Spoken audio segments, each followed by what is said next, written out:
এরপর অনেক দিন কেটে যায়। সেই কালো সিংহ নিজের পেট ভরানোর জন্য গ্রামে ঢুকতে শুরু করে। সে গ্রাম থেকে ছাগল আর মুরগিও ধরে নিয়ে যেতে থাকে। এ কারণে কিছু গ্রামবাসী বন বিভাগের কাছে অভিযোগ জানাতে যায়। স্যার, এই কালো সিংহের আতঙ্কে পুরো সুন্দরবন বিপদে পড়ে গেছে। স্যার, আপনারা কিছু একটা করুন। আমরা আর কিছু বুঝতে পারছি না।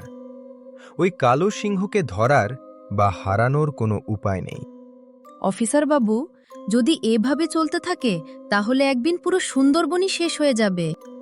অন্য গ্রহের এই কালো শক্তিকে হারানোর জন্য সুন্দরবনে সিংহ আনা আমাদের বড় ভুল ছিল। এখন এই কালো সিংহকে হারানোর কোনো উপায় আমাদের চোখে পড়ছে না। স্যার, হয়তো আমরা একটা কথা ভুলে যাচ্ছি। সুন্দরবনে আরেকটা ভয়ঙ্কর শক্তি আছে, কিন্তু যতক্ষণ না তাকে জাগানো হয় ততক্ষণ সে প্রকাশ পায় না। কোন শক্তি? তুমি কার কথা বলছো? মানুষের মতো দেখতে পিশাচ। আগেও যখন অত্যাচার বেড়ে গিয়েছিল তখন পিশাচ জেগে উঠে সবাইকে শাস্তি দিয়েছিল। ঠিক আছে, তাহলে আমরা শেষ একটা চেষ্টা করতে পারি। তুমি পিশাচকে জাগানোর ব্যবস্থা করো। কিন্তু সেই পিশাচকে জাগাবে কে? স্যার, পাশের গ্রামে বিন্দুনাথ নামে এক তান্ত্রিক আছে। সে খুবই শক্তিশালী। সে ওই পিশাচকে জাগাতে পারবে। ঠিক আছে, আমরা এখনই তার কাছে যাব। বন বিভাগের অফিসাররা বিন্দুনাথ তান্ত্রিকের কাছে গিয়ে পিশাচদের জাগানোর জন্য অনুরোধ করে।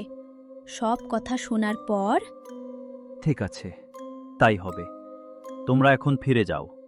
আগামীকাল পূর্ণিমা, আমি শ্মশানে যজ্ঞ করব। ঠিক আছে তান্ত্রিকজি। পরের দিন পূর্ণিমা রাতে দেখা যায় বিন্দুনাথ তান্ত্রিক শ্মশানে যজ্ঞ করছেন। জেগে ওঠো, জেগে ওঠো, হে পিশাচ আত্মারা। সুন্দরবনের গ্রামের মানুষদের আজ তোমাদের খুব প্রয়োজন। জাগো, জাগো। এ কথা বলে তান্ত্রিক যজ্ঞের আগুনে আহুতি দিতেই চারদিকে হলুদ আলো ছড়িয়ে পড়ে, আর সেই আলো থেকে পিশাচ আত্মারা প্রকাশ পায়।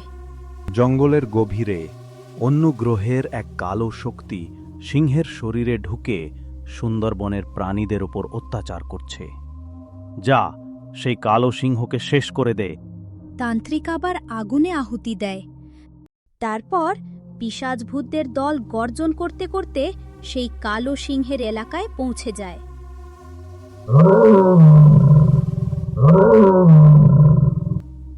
সুন্দরবনে নতুন প্রাণী এসেছে মনে হচ্ছে। তোমরা কি আমার সাথে যুদ্ধ করতে এসেছ? তাহলে আমাকে হারিয়ে দেখাও। এ কথা বলে কালো সিংহ পিশাচ ভূতদের দিকে এগিয়ে যায়। পিশাচ ভূতেরাও গর্জন করতে করতে তার দিকে এগিয়ে আসে। এরপর তাদের মধ্যে ভয়ঙ্কর যুদ্ধ শুরু হয়। কিন্তু পিশাচ ভূতের শক্তির সামনে কালো সিংহ টিকতে পারে না।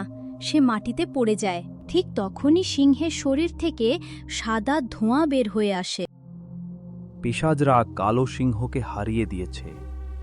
এখন এই সাদা ধোঁয়াকে চিরতরে শেষ করতে হবে, না হলে এটা আবার কারো শরীরে ঢুকে পড়বে। তান্ত্রিকজি, সেই উল্কাপিণ্ড থেকেই এই সাদা ধোঁয়া বের হয়েছিল। যদি কোনোভাবে ওই উল্কাপিণ্ডকে নষ্ট করা যায় তাহলে এই শক্তিও চিরতরে শেষ হয়ে যাবে। তুমি ঠিক বলছো। আমাকে এখনই সেই উল্কাপিণ্ডের কাছে নিয়ে চলো।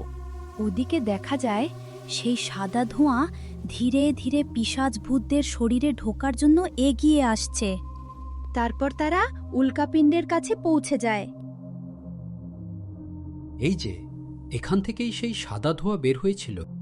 ঠিক তখনই তান্ত্রিক জাদু করে সেই উল্কাপিণ্ডকে ধ্বংস করে দেয়, আর সেই সাথে সাদা ধোঁয়াও চিরতরে অদৃশ্য হয়ে যায়।